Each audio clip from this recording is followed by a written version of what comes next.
তুমি যে হামসটা করছো, আমরা হামস কিরম ভাবে শিখেছি, এরকম ভাবে লাইন টানবে, তাই তো? তার টানার পর কি শিখেছি আমরা, এরকম ভাবে হামসটা করব, তো হামসগুলো এরকম যাবে তো, তাই তো, প্রপার উঠবে আবার নামবে, এরকম হবে তো।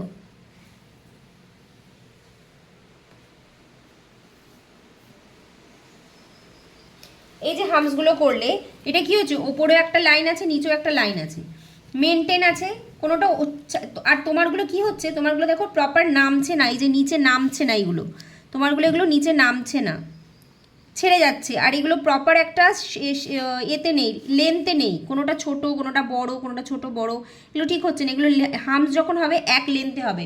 দেখো ও যে হামসগুলো করছে, এই হামসগুলো কিন্তু একটা লেন্থে আসছে, দেখো প্রপার একটা লেন্থে শেষ হচ্ছে ওরা, ঠিক আছে, কিন্তু তোমার এগুলো মেনটেন করছে না, কোনোটা ছোট কোনোটা বড় এরকম ভাবে হয়ে যাচ্ছে। আর স্পাইরালগুলোও তাই করতে হবে, স্পাইরালগুলো যেন মেনটেন হয়, দেখো একটা ঘন স্পাইরাল লাগছে, এই জায়গাটা দেখো একটা ঘন স্পাইরাল লাগছে, দেখছো তো।